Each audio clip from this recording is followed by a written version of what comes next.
That just gave me even more pain. I'm becoming the dad side of the family. Oh! Nobody ever likes the dad side of the family. Oh! It's okay. Pain.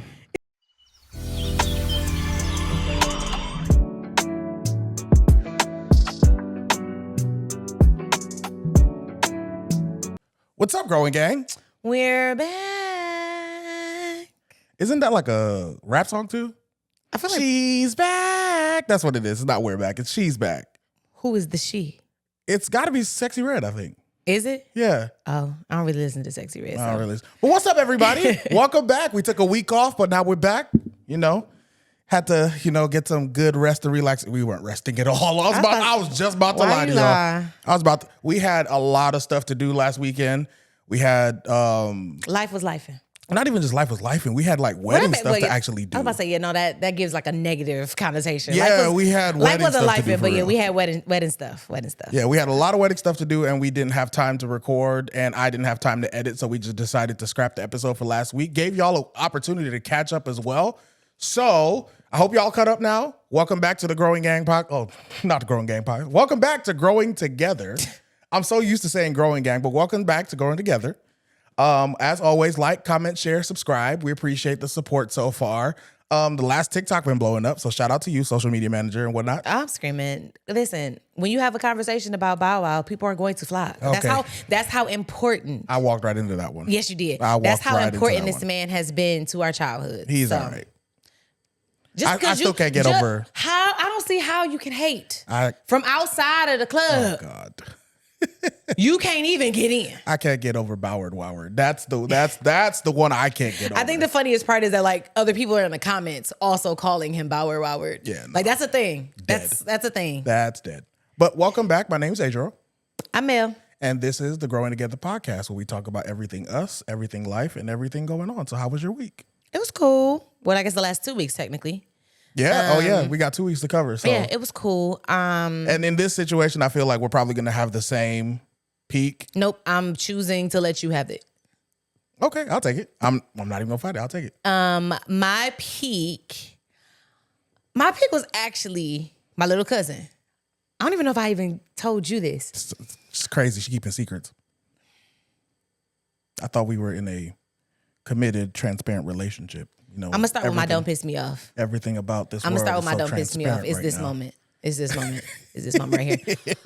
My peak though, it's my little cousin Sage. So I had been on this kick of trying not to bite my nails and bite my cuticles, and Sage and her older sister Skylar have been like they have been like making sure that I was being held accountable for not biting my my cuticles and my nails. That's crazy that teeny boppers can make you bite your nails less than I can. Like I don't understand it. It's different when kids call you out because kids is mean. That is true. Kids are mean. Kids are absolutely mean. And so I was telling them like if I don't have my nails done, which this one day I sacrificed getting my nails done just to save for the wedding. So the money I was spending to get my nails done, just throw it all towards the wedding. That part. But That's wedding tip on how to save for your wedding. The little luxuries that you usually are. Just make sure it's something you're willing to sacrifice. Yeah, it's got to be something you're willing to sacrifice. Because I was willing to sacrifice my nails because I usually keep them okay. So. I wasn't sacrificing my haircuts. Yeah, no, he couldn't. I couldn't. But I just was telling her that when I don't have my nails done, I bite my nails and my cuticles to the point where like my fingers will bleed. Mm-hmm. And it's been like that since I was a kid. And I also told her that was the reason why I started getting my nails done so early in life. Like my mom started taking me to the nail shop because polishing my nails at home for me wasn't an experience because I was like, it's at home. It didn't matter to me. Yeah. And I was still pick. So my mom was like, okay, if I pay to get these done, you bet not. And so when she started taking me getting them done, I stopped biting them.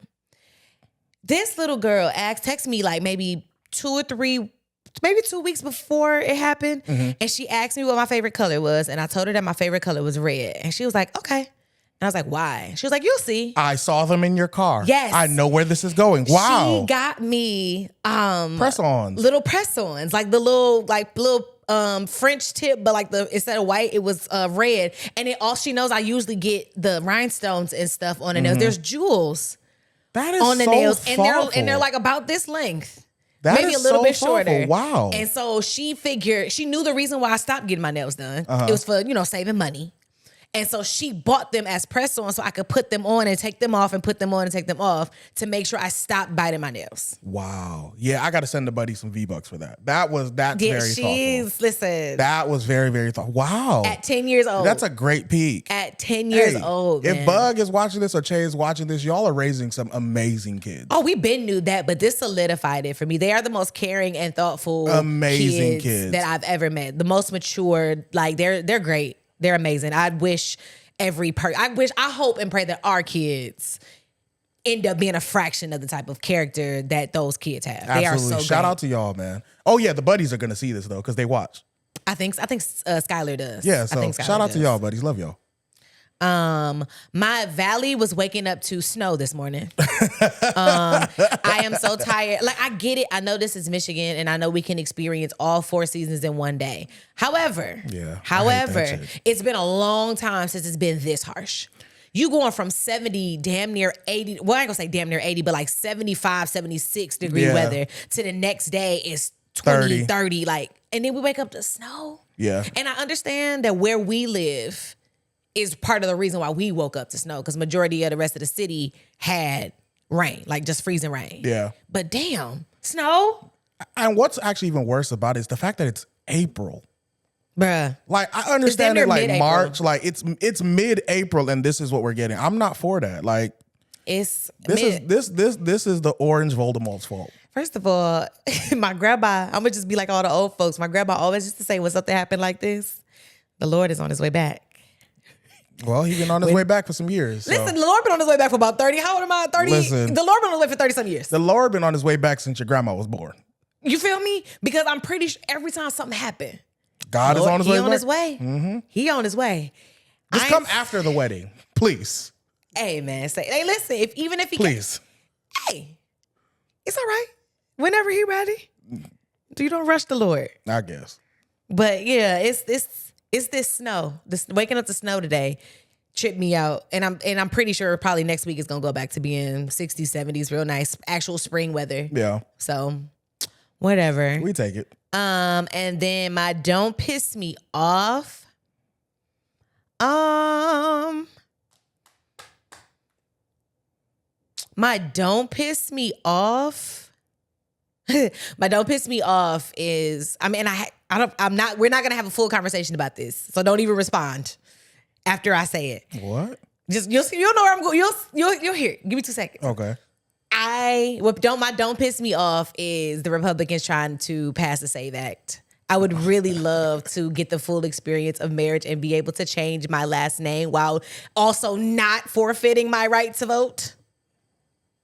So that's real. That's my don't piss me off. That's my gripe. In this very moment. That's my gripe in this very moment. I'm very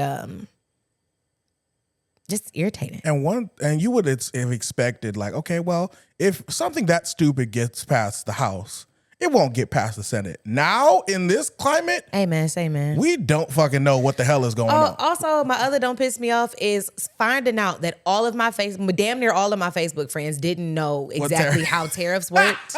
And like the light bulb is finally clicking and is clicking out loud on Facebook to the point where I seen somebody I went to school with. They was like, oh, damn, that's crazy. I didn't know that. If this makes it to an Instagram video, this is what I want to say. All those people who said that they don't do politics, how do y'all feel now? You probably need to get on that. I mean, it might be too late because, I'm just saying. We'll never vote again, apparently. That's what they're trying to do. Low key, I mean, if that's the case, then fuck it. I'm going to change my last name. Hey, man. I ain't going to have the opportunity to vote anyway. Does that mean that, I hope that means I technically can vote twice now? No. You just vote for the entire household. Oh, that's bullshit. Yeah. But again, as a man, like, just watching how, and this is just speaking from a man's perspective, watching how they're genuinely coming to erase decades of women's suffrage rights. Oh, they're erasing more than that, but I'm just speaking in this, but like it's absolutely insane to me. And what's even worse is that there are women voting for their rights to be removed. Like, I don't understand that. Like, why are You know what? It's one of those things. It's one of those things where you just have to accept that you won't understand. I don't even want to have the train of thought or mental capacity to be able to understand that point of view. Yeah. That point of view will forever be obsolete for me. So I don't even care. Fuck but is the word. That's my peak, valley, and 2 don't piss me off. All right. Yours? My peak would be taking engagement pictures. Well, technically, engagement save the date pictures. When I tell you, so let's go story time. When I tell you that we essentially were panicking. We or you? You incited the panic. I didn't incite the panic. You did. How? Yes, you did. How? Yes, you did. Literally, so basically for our engagement shoot, we had to book a certain package, and in that certain package, there were certain things that had to be done. And 2 weeks before the shoot, we hadn't heard from the photographer. You start asking me questions. And when I remember in the last episode when I said grooms, make sure you're involved in the planning process, take something off her plate. This was the thing I took off the plate. So she starts asking me questions, questions that I do not have the answer to because the photographer hadn't gotten back to me yet, because at that time, per their book of business, they were in a real busy season and we hadn't got all the things, and they hadn't had the opportunity to get back to us. She starts asking questions, which puts the fear of God in me and also a battery in my back. So I start panicking like, what the hell? What the helly on? Bye. So I start doing all the research to try to find it out. I call, they don't answer. I email, they don't answer. I was 2 seconds away from driving up to their studio to find out what it was and how to get my money back. And they called right as soon as I was about to get in the car. Anyway, they give us the information. And when I tell you, we had the most amazing shoot. Yes. The most amazing, previews of the photos. Correct.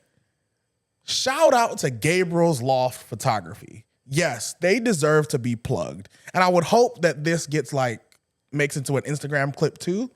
But I want to give y'all flowers. Blake and Lexi. Amazing and incredible team. Truthfully, I wanted to gatekeep y'all, but we can't gatekeep y'all because y'all are that good. First of all, we can't even gatekeep that. They're already busy. Everybody already knows how great they are. They are, but they deserve incredible. Every little bit of business that they get. They are absolutely amazing. Lexi as the creative director, taking what you see in your head and being able to put it, into play and creating the set for you. Posing you, and then just Blake behind the camera working his magic. It's an experience. And as a photographer, I am very, very critical of other photographers' work, especially other photographers' work of me. When I tell you this guy nailed it, for sure, no notes, nailed it. I had no notes. I couldn't give any advice. I had no ideas on how he could do anything better. Dude absolutely nailed it. So shout out to that team over at Gabriel's Loft. Y'all doing some incredible work, man.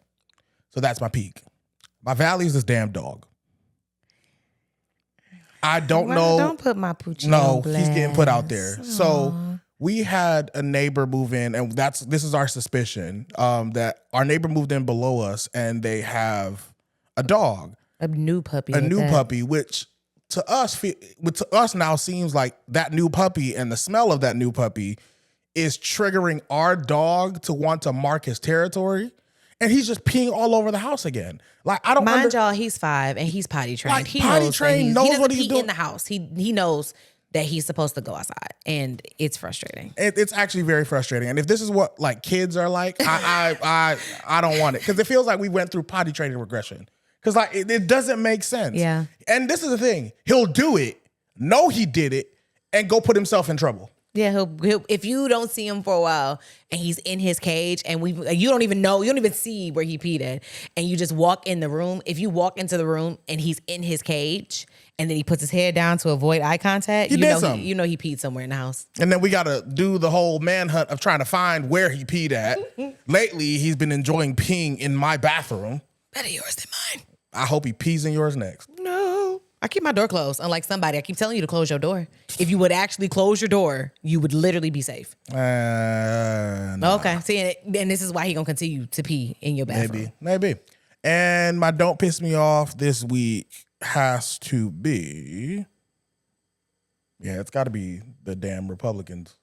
Hey, listen here. It's got to be them. Like, I for the life of me, I don't understand. And take this from somebody who grew up in a country that was corrupt. America was always a standard for a lot of people. So to come here and now when I'm supposed to be an adult and enjoying the fruits of my parents' labor and how hard they worked to quote unquote give us a better life, which they did because being honest, the things and the experiences I've had living here, I wouldn't have had back home. Yeah.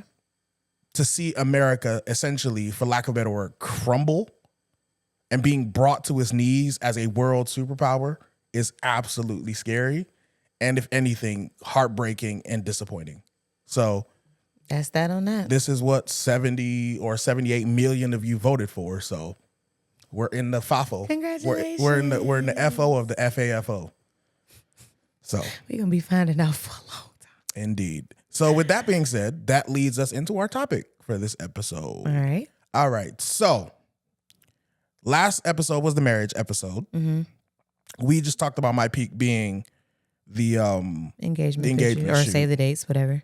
Let's throw a little bit of realism into this now. Okay. We are about 5 months away from our wedding. And when I tell you every day we kind of have a mini meltdown because it's like, is this really real? Are we really doing this? Do we really want to do this? Correct. And these are real conversations that happen where we're like, one of us will have a mini freak out. And not like a bad freak out, but it's like yo, we're really doing this. So with that, I want to ask you this question. Mm-hmm. Give me 3 things you are scared about in marriage and 3 things you look forward to.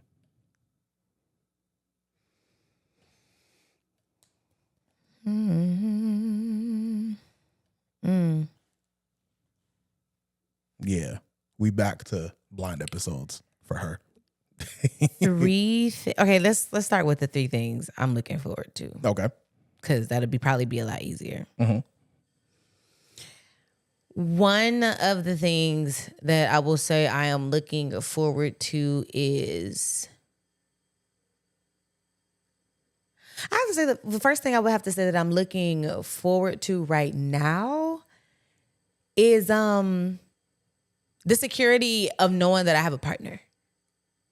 It's not that I don't have that security now. No, you don't have to give a disclaimer. That was going to be a follow-up question of you don't feel secure now? Or? Yeah, I 100% feel secure now. But because, like we talked about in the last one, as my belief is that, it's the biggest sacrifice or biggest thing you can give to a person is, yourself in form of a marriage. Yeah.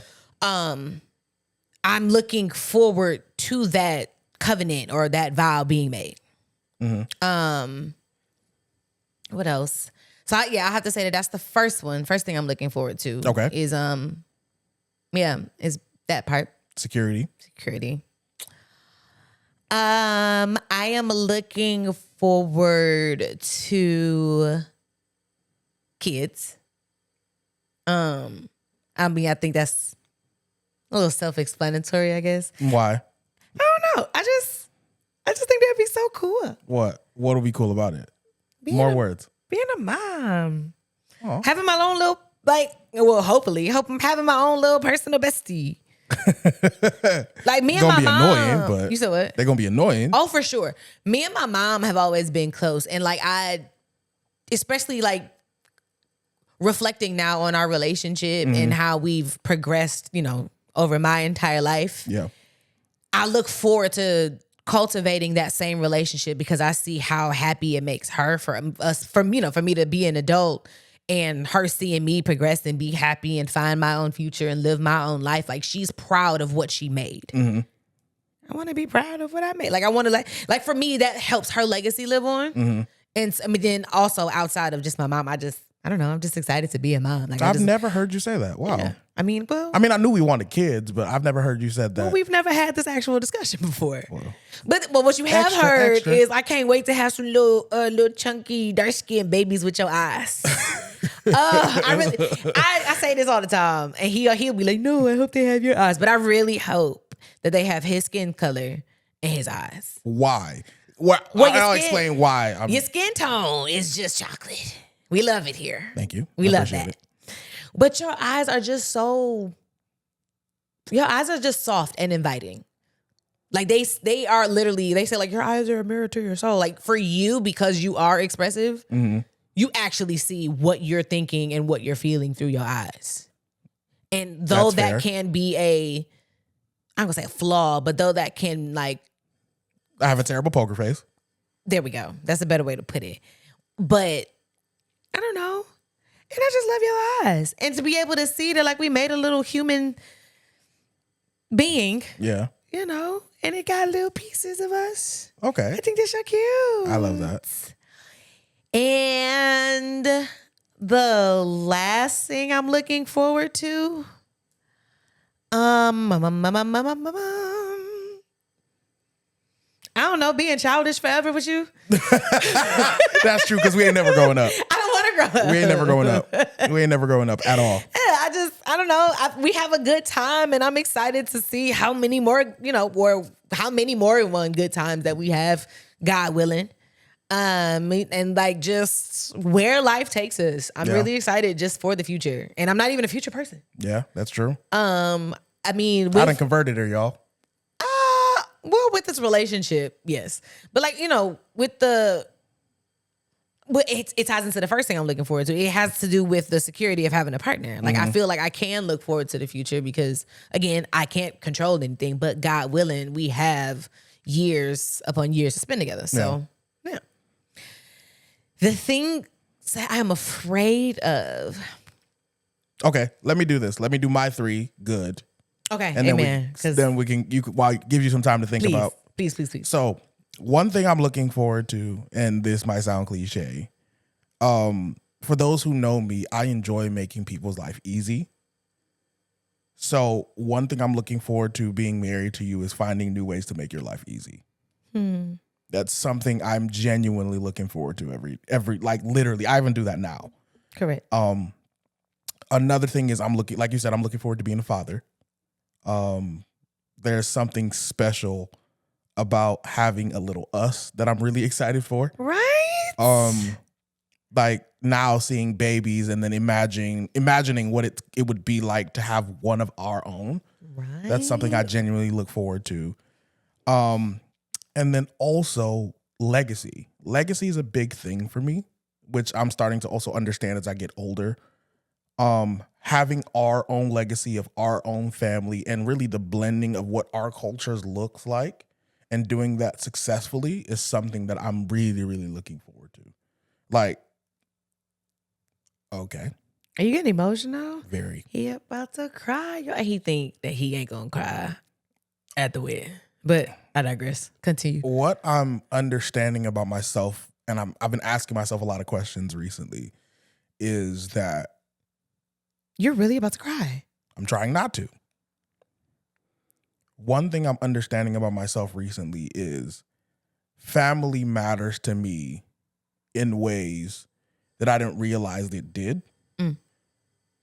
Especially chosen family. Who I was born into is not my choice, but who I'm choosing to now create my own legacy with matters. And I look forward to creating our legacy together. So I'm going to stop talking now. Because you're about to cry. Okay, moving on. Yeah, start talking about the bad so I can get funny. One of my fears. You're not about to you cannot trick me. Not you over here trying to hype yourself up so you don't cry. All right, go ahead. I'm screaming. One of my fears. I think one of my fears is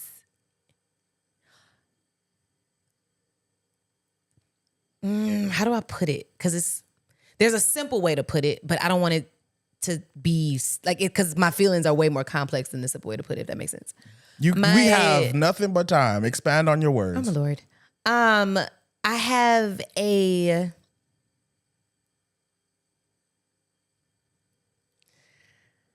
I'm okay. I'm gonna just have to put it in a simple way and then just explain it later. Yeah. But I have a fear. I mean, and I think this is a fear probably of every couple that's married, getting married, or whatever the case. But obviously, I have a fear of divorce. I have seen divorce up close and personal. Mm-hmm.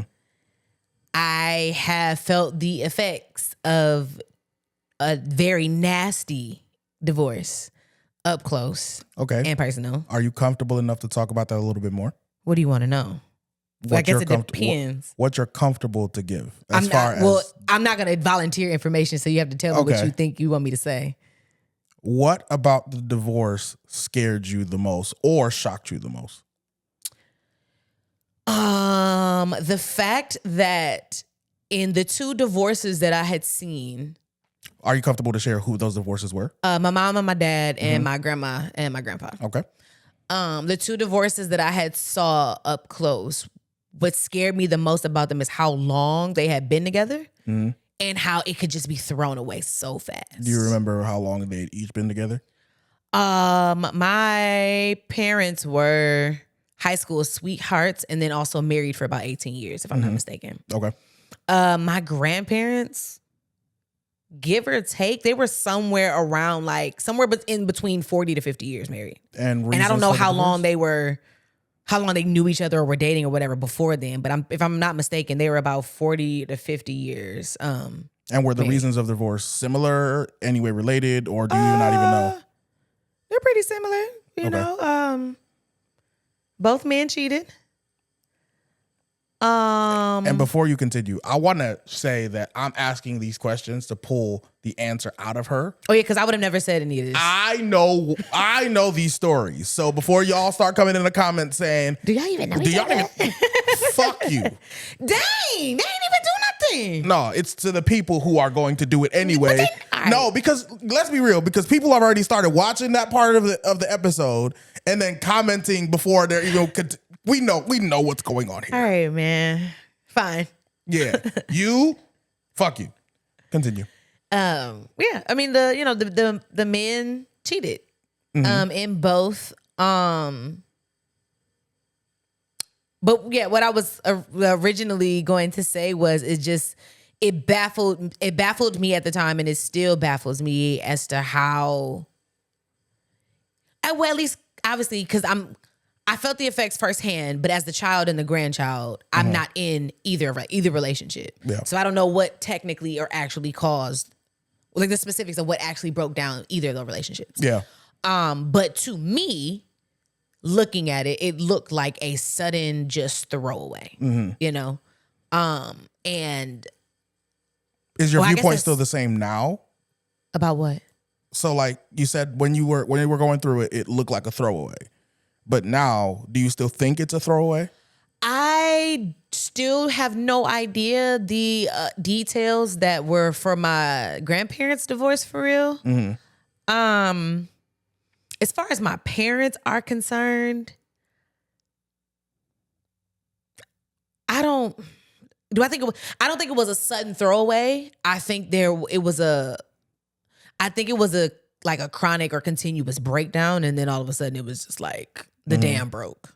It's like, first of all, the tire went, then it was the back wheel, then it was the carburetor, then the radiator. And then, first of all, it was like the car was like a used car in the beginning. Like, you know? Okay, I get what you mean. The car was a used car, then like the radio started flickering a little bit. And then the lights start popping on the dashboard. Nope, not even the lights start popping on the dashboard. Then like maybe the heat and the AC got a little iffy. Oh. Like, I mean like little bitty. Like real subtle. Yeah, like little bitty breakdowns. And that even a child not reflecting would have noticed. You know what I'm saying? Yeah. So yeah, like I said, I don't know about my grandparents. I have no details on their divorce or the reasons outside of cheating. But my parents, I think gradual. That's the word I was looking for. I think it was a gradual breakdown. Okay. So actually, this whole thing actually encompasses 2 fears. So that knocks out 2 in 1.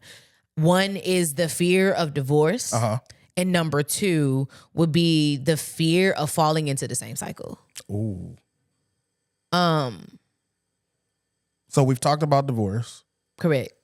Yeah, I mean, like I said, I think everybody just fears divorce and having to do things on your own. You don't no longer have that partner. You have to grieve that relationship, but you still have to, if you have kids, live for your kids, and it becomes a lot And I have no, I don't think anyone gets into a marriage with the intentions of being divorced. Yeah. However, I don't think that fear is, it's not singular. Like, it's not something that other people don't also have. Yeah, that's real. That's very real. And then your second one. Second fear is the fear of falling into the same cycle. More words. It's more like a, well, I've been, I think personally, very transparent about my upbringing. As far as, transparent with me, not y'all. No, with them. I mean, I've said, like, the type of family that I grew up in. Everybody knows now that my parents are divorced. Fair. I was thinking last episode. I know what you're talking about. Like throughout the sequences. I grew up in a very women-led family and not too many marriages, that sort of thing. So I didn't grow up around the healthiest opinions of men in relationships. And I also personally didn't grow up around relationships that I like admired either. Yeah. Except for like maybe like some of my friends' parents. Yeah. Some of my friends' parents who I was like, I like that. Like, y'all real cute type of deal. But again, I think I've led with an air of transparency within this podcast to say that I have grown a lot as well. To where I had to unlearn a lot of the things that I have heard about men and relationships. But how does that tie back to like falling into the same cycle? I'm trying to figure out the words to kind of bring it back together. It's just that when people in general, it's just a people thing, not a relationship thing, but when people get comfortable in a certain situation, you can revert back to old ways. There isn't too much room at this point in life. Because I've heard the rhetoric that I've heard about men and being a strong black woman and relationships and stuff. I've heard that rhetoric longer than I've been with you. Oh, okay. And not only have I heard that rhetoric long before I met you, I've heard that rhetoric and believed that rhetoric longer than I've made the decision to change. So it's not more so about us getting into the same cycle. It's about you falling into the toxicity that was. I have to make sure I stay on my P's and Q's as a woman in this relationship and the woman that I want to be to you in order to maintain this relationship. I have to make sure I stay on my P's and Q's to make sure I'm still, okay. More so like I'm still building that muscle. Yeah. I've gotten better with said muscle. It's not nowhere near as weak as it used to be. Yeah. But I'm still building that muscle. And I don't want to get so comfortable and then we get married and it's like, well, shit, he ain't going nowhere, no way. So, you know what I'm saying? So I'm good now. Like we done made it past the threshold. Like, and that was something we actually talked about early in the relationship where it was like, okay. And this was before us even getting engaged. We talked about like, we never want to get to a place where we get so comfortable with each other that we, one, forget to check in, but two, also revert back to our old habits that we said we would never do. So yeah, this might sound crazy to ask, but isn't that exhausting? It's exhausting. I mean, but if you go to the gym to do a workout, it's exhausting, but the end result is worth it. I'm screaming. Clip that. Clip that. Can you say that one more time?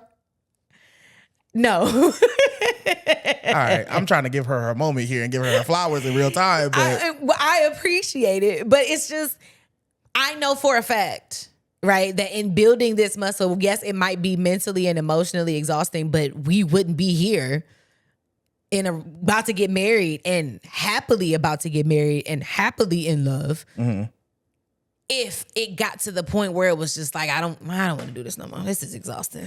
Yeah. All I can think of is the end goal of what it looks like. We are going to be our children or our child or children, however many we are blessed with.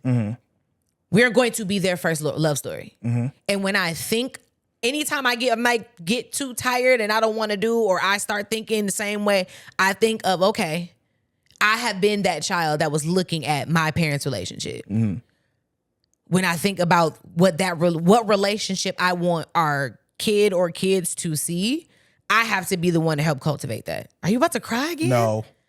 Jesus. I just want to make... Okay. Let me add context as to why I'm so emotional. April is a really tough month for the both of us. Correct. And this April specifically makes... It's okay to cry. It's okay. I'm not crying. Okay. I hate people who cry on camera.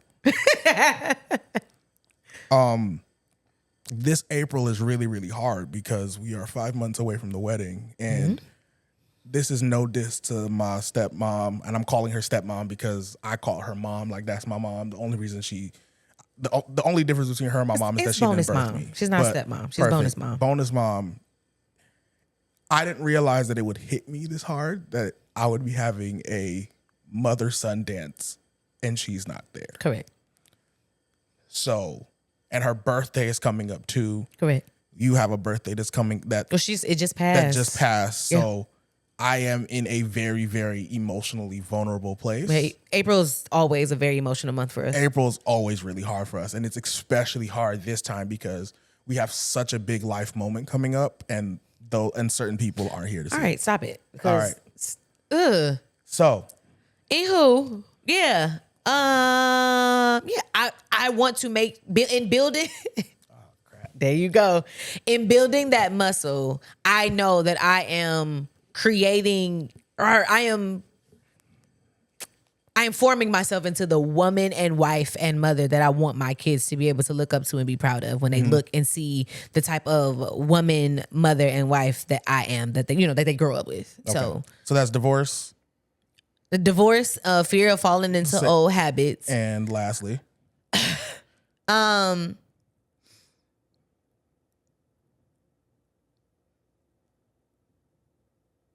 Probably. I don't even know if I want to say this on camera.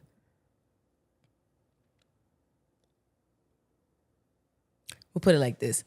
The last fear, and these are in no particular order per se, but the last fear would have to be a clashing of cultures. Are you talking period or wedding? Period. Okay. I'm listening. There are trying to like frame No, this. say it raw. Be raw. No.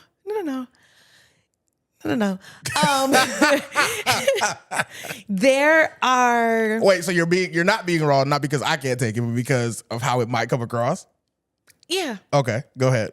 There are major differences. We're doing good here. I didn't say it much, but we're doing good. There are major differences. Good pat on the back. Of the role of a woman. Yes, a woman, wife, mother. Do we just call it what it is? No. African culture is very misogynistic, and that does not apply to who you are. You said it, not me. Let's call a spade a spade. You call a spade because you are actually African. I'm not gonna do that. Fair. The biggest clash that she's worried about, and I'm gonna speak for you, so nod your head if you think I'm on the right track, is the fact that for a lot of African culture, there's a lot of misogyny that for lack of a better word, leaves women with a lot of the emotional burden and the men with none of the burden that they have to carry. And a lot of times also, there's this unspoken culture of women are supposed to be seen and not heard, and are supposed to essentially take all the shit from their men and deal with it in private in their homes and never deal with it in public, when that's not who you are. That's a very big chunk. There's more? Yes. Oh, then I don't know what that other more is. Go ahead. Well, I mean, that's a piece of it with, at least with my family, when you get married, you are marrying that person with you and with your family and like your culture. You're marrying the family. Yeah. I like meeting your family and meeting your aunties, and the first introduction our wife. Our wife. I remember your face when you heard that. You said, first of all, hour? I said, babe, we'll talk about this later. Granted, I might have did it. No, you warned me before. Did I warn you? You didn't tell me that would be called. It would be an our wife thing, but you warned me beforehand that like more than likely they're gonna say something. Aunties are gonna say something that like was gonna sound weird or off to me, but you were like, please try your best not to react. Like, yep. And I was like, and the reason I didn't give her specifics, now I remember now, you just jogged the memory. The reason I didn't give you specifics because I want you to, I never want to rob you of the authentic experience by giving you too much. I would have been okay with being robbed. I would have been okay. In that context? Every auntie, oh, this is our wife. They all thought you were beautiful though. Correct. First of all, as I was concerned, I'm about to be yo.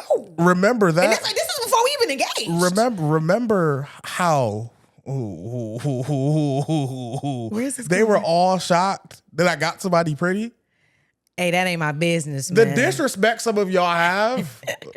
I love y'all, but why do y'all think I don't have taste? They probably just didn't know what type of woman you would date because I'm technically the first and only woman you've ever brought around anyone. That's also true. So they didn't know what you liked. Fair. So I don't think it had anything to do with pretty. I mean, they probably were like, "Oh, dang, like she really is." But at the same time, they didn't have nothing to compare it to. They didn't have like a base level. Fair. They didn't know nothing. All right.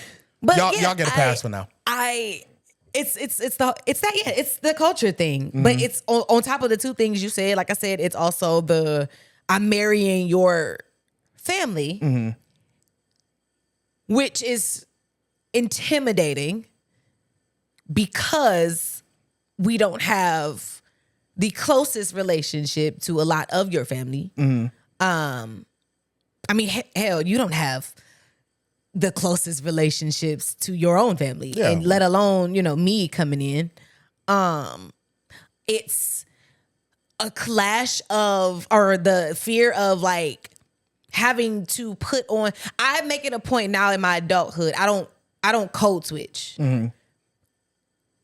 What other people in society's definition of professionalism is so rooted in whiteness that we like code switch and we change up our voices, and I stopped doing that long time ago. Mm-hmm. When it comes to culture, I have a very big fear of, as we get older and are spending more time with your family, specifically when we have kids, because I'm not going to keep, the kids away from anyone. But if we'll more, at least the bare minimum, spend more time than we do now. Yeah. Because we don't spend any time. Yeah, because they got to know. That just gave me even more pain. I'm becoming the dad side of the family. Oh! Nobody ever likes the dad side of the family. It's okay. Pain. It's okay. But it's a fear of having to put on a mask that I haven't had to put on in years because of culture. Like, because I don't want to. I'm not gonna come in and just be the disruptor. Yeah. But I also code switching and just being somebody else is so exhausting. And like at that point, not only am I putting on this mask, it's losing a voice because, like you said, women are supposed to be seen and not heard. And and the thing about it is I've been through the seen and not heard in my own fucking element. Yeah. And I think every time I think about that experience, it kind of makes me mad.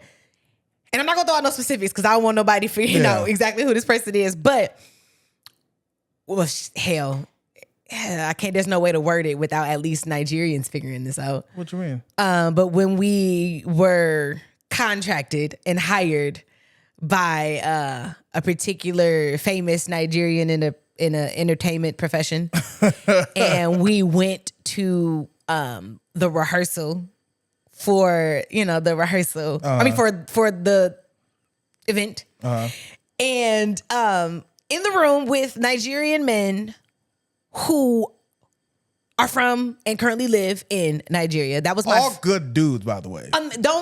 Please don't take this story and this recount of the story as like, oh, it was just the worst experience in the world. It was just my first experience. Yeah. And it was the most awkward thing in the world. But there's still 100% good people that we still talk to this today. day.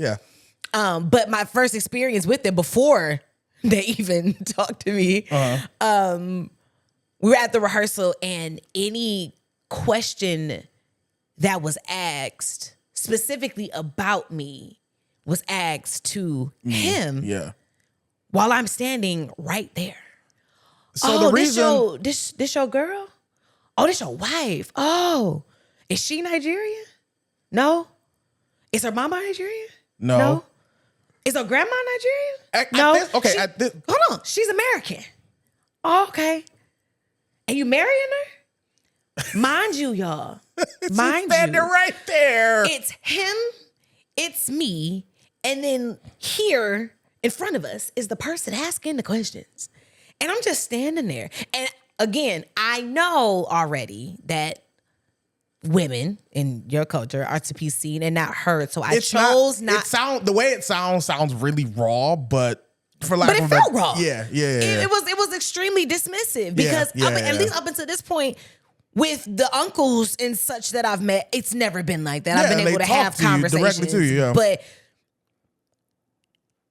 But granted, afterwards, you explained to me that it was just kind of, it's a respect thing that I personally think just goes too far. But it's a respect thing is that like when a man is in a room with his woman, especially if it's his wife, you don't address her directly out of respect for her husband. Yeah, because you don't want to be you don't want it to come some type of way like you flirting with 100% somebody else's man. I mean, somebody else's woman. However, we all human beings and you can have a conversation with somebody. But again, that's just not what y'all do. But I have not all of us. Well, let's not be clear. all, but I have a fear of that because in that room and that was in my element. The entertainment industry is where I feel the most confident. In that room, I had no real identity or voice, and I had a mask on in that room because that wasn't me really at all. I hope I did enough to correct that. We're not, obviously there's not a whole story. We're not going to tell the whole story, but but this is me confirming with you. You did 100% what you were supposed to do in that moment because like, I'm not even about to go through it. But yes, there was nothing you did that was wrong. You did exactly what you were supposed to do. I felt protected by you as not only my man, but as a Nigerian man as well, because I didn't want to embarrass you because they probably like, oh, well, hell, this Nigerian man ain't got his American wife in check. I knew these American women were so disrespectful and I didn't even want to do all that. So that's unfortunately, fair. I put on that mask. That's fair. But like I said, that's a fear because after you do something so many times, it just becomes a norm. I don't want to go back to putting on a mask and losing my voice. So I'll tell you that as you get older, it gets better. Let me rephrase. I'll tell you that as you kind of start to integrate more into the culture, you find what your voice is. There are certain people that till this day I still mask with. The reason being that I just understand that they never change and they are who they are. I don't even mask with people who don't change. I'm going to be me regardless. And that might just be me and my cultural upbringing. And I will never ask you to be something that you're not. No, you never have. You never have. So it is what it is. And the moment we're married, this is my wife and I'm sticking beside her. You say something crazy and she check you on it, I'm going to tell you that you was wrong. Now, when we get home, we might have a different discussion, but. No, we're not. Only, well, based on if I get disrespectful. We might. That's why I said might. It's very seldom that I get disrespectful these days. That's why I said might. It's not even, it's very low. It's a low probability. Or we might get home and be like, well done, babe. Good shit. Dap up. And period. So like, it depends. But as we get older, as we kind of progress through this, one thing I always try to make sure to do is that you don't feel like you're losing your voice in anything. And in any avenue that I can speak up for you to create the space for you to speak for yourself, I always do that. Like, I genuinely always make sure, like, when people ask me a question that I know you can answer yourself, I'm like, she's right here. You do. And that gets so awkward because I always assume that like you would just answer the question. I'd be all in my own mind. And I'd be like, no, she's right here. You can talk to her. I'd be like, even when my mom sometimes like will ask me a question about you, I'm like, Mom, you have her number. You do. You do. So these are little things that we've picked up as we are growing culturally and blending our cultures and families together that we have to work on. I acknowledge that that's a real fear and that's real. I'd never want you to feel like you're hiding who you are. And I hope I continue to do a good job at catching that. Yeah, I mean, I hope so too. Because I mean, if not, we ain't gonna be growing together. Fair. I'm screaming. Come on with your 3. Well played. So you said divorce, so I'm not going to say divorce. You got to pick your own 3. Unless they're like that big. That divorce is a fear. Like for me, real fear, because I witnessed my parents do the till death do us part. Yeah, I didn't even think about that. That's another thing that goes into my fear of divorce is because I saw divorce. You never did. You saw till death do us part and actual real love and commitment until the very end. Till the day she went in the ground, and even some years after. Yeah. I saw that. So yeah, we're complete ends of the spectrum. So for me, divorce is a really big thing, especially because now we live in a day and age where I'm just going to say how it is, and whatever it is, if they cancel me, they cancel me. But we live in a world where people are pushing this narrative that you should not love or be obsessed with your partner. Like that, and literally like any little thing that anybody posts on social media, the first thing is, girl, leave him.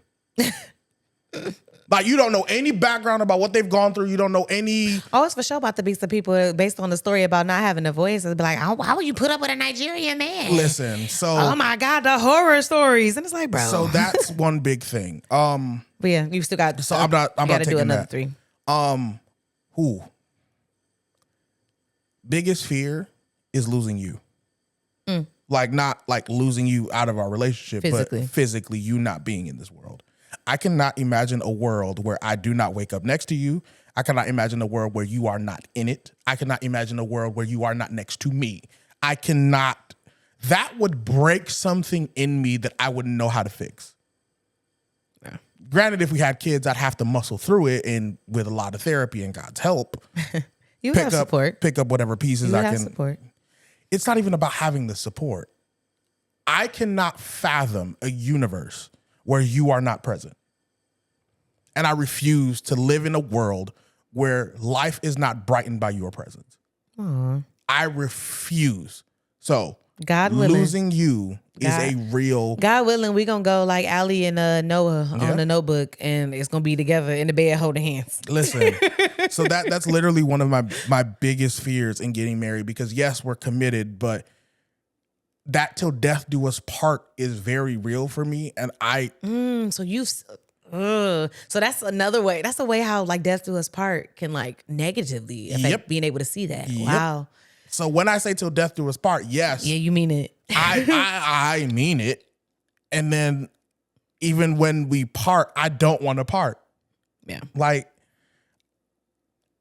okay, I'm going to tell a story. I was actually present when my mom died. Mm-hmm. I didn't know she had died at the time, but I found out a couple days later. And seeing what that did to my dad. I don't think this is an appropriate story. We're here. Okay. We're here.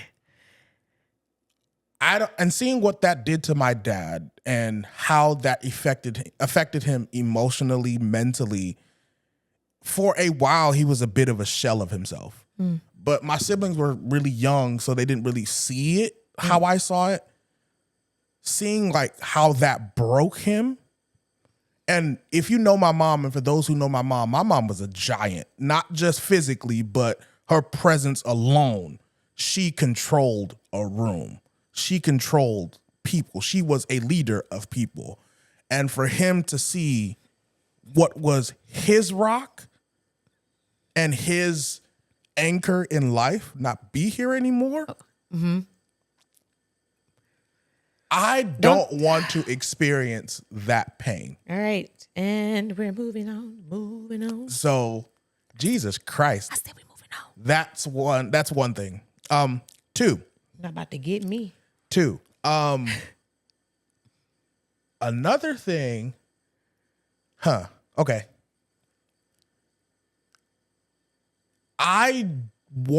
What's one fear of mine is not being present for you during like pregnancy and postpartum. Okay, more words, because as far as I'm concerned, that's a choice. It is a choice, but I don't know how postpartum is going to affect you. Oh yeah, neither one of us know. Yeah. And one thing that scares me is that I might do something that does not allow me to give you the beautiful birthing experience that you deserve to have. You won't be perfect though. So I like know you have I to won't. give yourself grace starting now for when it does happen. I agree, but it's still a fear because you hear of these horror stories of how literally men can impact the trajectory of a woman's pregnancy. Yeah. And because we aren't as physically in tune with the fetus that's growing inside of you, sometimes we can be very dismissive to your feelings. That's a real fear of mine. I never want to make you feel like you don't have actually, I sent this to you the other day. I told you, I was like, if I could get you to talk about me, how that woman talked about her husband in that video and how he saw her through her pregnancy. She was like, and the reason that everybody was telling her that she was glowing was because of the man that carried her. If I can successfully achieve that from you, I know that I would have achieved something as a man. So that's fear number 2. And the reason why that's attached to marriage is because we're not bringing kids into this world without being married. Correct. And that is our choice and opinion. Our opinion. That's our choice. Again, I think I said in the previous episode as to why I believe that. But again, and the final thing, and this is selfish thing, my fear of not being able to be a protector, a provider, and being emotionally available for my family. Thing. Yeah, I got you. I like to think of myself as evolving as a man to where like protection and provision isn't enough. I want to be a very present father. I don't want to be overbearing. And a present. I was getting there. Okay. I was getting there. I want to be a very present father. In the sense that I don't want to just be there for, oh yeah, well, if you need money, go to dad. Or if you need something, I want to be that person where my kids have a relationship with me. Like I want that image of like, when selfishly, I know what you finna say. where selfishly the dad is the favorite. Nah, dog. I want that. So nah, dog. A real fear of mine is like not being present emotionally and only being like known as the protector and provider. But also, I want to be a very, very present husband. You hate when I say this. You hate when I say this all the time. But our kids don't come before you. I don't care how old they are. I don't care how... You shaking the table. I don't on care. TikTok. I don't care how old they are. I just might post this as a clip just to get people to say stuff. I don't care how old they are. I don't care what age they're in. You are my number one priority. Why? Because I know that if I cover you, you cover them.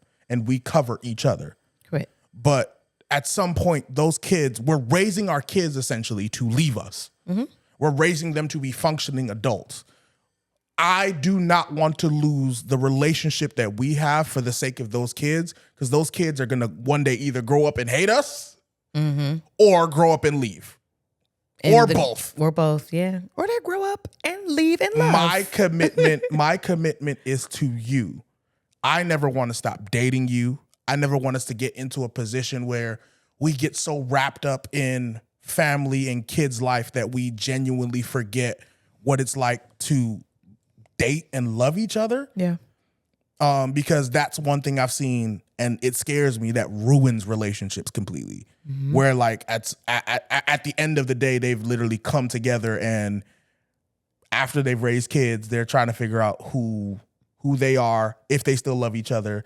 And if you notice, like a lot of those later divorces typically happen after the kids leave the home. Yeah. Because now they're essentially strangers again in the house. So one of my biggest fears is that, but I also want to make sure I mitigate that by continuously making sure I date you. Date nights are going to be a thing.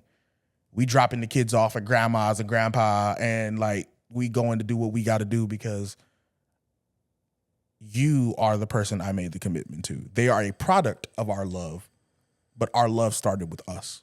Correct. those are my fears. And yeah. Cute. So, any last words before we lock out the episode? The last thing I want to say is first of all, it's normal. At least it feels normal. And I haven't talked to any like married couples, but it feels this way. But there are common fears to have when you are gearing up towards a wedding and towards a marriage. But I think that all of it is, it's normal. So don't feel weird about, like, it's not cold feet, essentially. Like, we've named some pretty big fears. Huge fears. But it's not like something that I feel like it's like, oh, if he's having these fears or if I'm having these fears, maybe we don't need to get married. No, but these are also things that we've made sure to talk about too. Not in depth. I think this is the most in-depth conversation we've had about these fears so far. Right, but we've like talked about them. Yeah.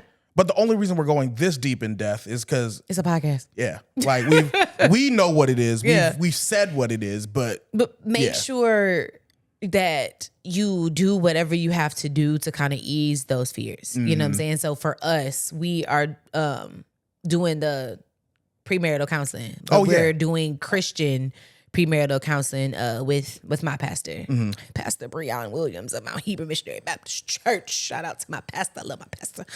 I do, man. Listen, my pastor is the bomb. Hey, man, you got it. I actually love her pastor too. Like, hey, man, he be preaching. He's my frat brother too. But he be preaching. That's and what I think is dope about your pastor is the fact that he's so young. Yes, but that's the man of God. That man can pray. Anywho, he can. Yes, sir. I hope Lady Joy sees that and shows that to him. Love you, bro. But yeah, like, just make sure, you do that pre-work to make sure that your foundation is solid. Yeah. But also, I think the main thing that I would say is that when you are gearing up for a wedding, I think I've said this before, when you're gearing up for a wedding, don't forget that there is a whole marriage that actually comes after. You are not doing all of this work, whether it be therapy by yourself or couples therapy or premarital counseling or whatever the case. You're not doing all of this for 24 hours to say your vows. Yeah. You have to uphold those vows in the form of a marriage. Yeah. So make sure that you are mentally, emotionally prepared for a marriage, not for the wedding. So also recognize that a marriage is work. We ain't even there yet, but it's work. Yeah. Relationships are work. But that doesn't mean that it's bad work, if that makes sense. Not bad. It's not always good, but it's not bad work. But I say that to say, make sure y'all are prepared to do said work. Okay. If you had to end this episode on a cliche quote. A cliche quote? A cliche quote that you've heard. Ooh, I just changed my mind all over again. Okay, good, because I ain't have an answer for that. 3 worst marriage advices that you've gotten so far. Because three pieces of bad marriage advice that you've gotten so far. Because people love to give their unsolicited advice when you're about to get married. I haven't actually gotten any marriage advice. Really? It's just all been like wedding planning advice that goes in one ear and out the other. Oh, I've started getting marriage advice. I haven't gotten any marriage advice. Oh, wow. Okay. Well, that dropped down. But I want to know yours. One of the most misogynistic things I heard recently was, give your wife the goat, but make sure you hold the rope of the goat. All right. You know what that means? I think I have an idea, but go ahead. What do you think it means? No. Go ahead. No, I want to hear what I want to hear what you think it means. No, I don't want to. No, just because I want to be wrong. Just say it. Just take it well. Guess. I mean, realistically, to me, it just sounds like you have to make sure you give your wife this whole like delusion or facade of power, where really at the end of the day, as the man, you're controlling what's going on. Like, all right. Yeah, that's pretty much it. And I thought that was so crazy, and I was like, okay, all right, that's weird. I thought this was a partnership, but we decide and we move together. But that was I'm gonna just be happy with my goal. That was one. Another one was men deal in logic and women deal in emotion. So just meet her where she is for what you and get what you have to. Essentially, it was like meet her where she is and get and get what you need to get out of the conversation to be able to make an informed decision. All right. Like when I tell you some of the things some of these men say. Are these men Nigerian? No. No. My apologies for thinking so bad of they were them, not that they were okay. No. My apologies. No. Ain't nobody scared. White men. The hell? I hate when people do that. The palm. No, white. Yeah, they ain't scared to call us blacks, the whites. Yeah, it was white men. Wow. Yep. Okay. All right. That's crazy. You was being. I apologize. No, they weren't. I mean, the goat one had. Obviously, I assumed that the goat one was the. It was a really old white man. Okay. Yeah. That reminds me of that J. Cole song where he was saying that he got advice. He was basically saying like something along the lines of, it's like it doesn't matter what color a woman is as long as like the inside of her pussy's pink. Hey, yo. I hear the song in my head, but I can't think of the actual line. Hey, but yo. Continue. And then in the last one. The last one, I think it was something around finances, but I just forgot because that just threw me the hell off. But yeah, that was it. I've been getting some really bad marriage advice. And actually, also since starting this podcast, I realized that a lot of y'all men don't really like women. Dog, you said that at least twice. A lot of y'all men don't really like women, which makes me think of, do y'all really like your mothers and do y'all really like your sisters? Or are they like the exception to the rule, or do y'all just like not classify them as women? Again, as a callback to what I said earlier, I think that's one of those situations where you have to accept that you're not gonna understand. Yeah, fair dude. All right. Well, anything else to add? Just, thank y'all for supporting. Follow us on social media, obviously here on the YouTube channel, but on TikTok at growing.together.pod and on Instagram at growingtogetherpod. And make sure you like, share, comment, and subscribe. If you've enjoyed this episode, let us know. As always, put your peaks and valleys in the comment section. I think it was Keith. Keith posted his peaks and valleys in the last episode. So shout out to you, Keith. Did he? Yeah, he did. Oh, that's right. I'll show it to you. I'll show it to you before we get done. But shout out to you, Keith. And I hope things go exactly how you said they go in the comments. And I hope things work out for you. To end out the episode, I'm going to leave it with one quote. Life is hard. Marriage could be hard. Don't take it out on each other. Ooh. And that's how you create a healthy marriage. But with all that being said, we're going to end out the episode how we always do. All things are in divine order. Give yourself and others grace where necessary and keep doing the next right thing. All right. Bye, guys. See ya.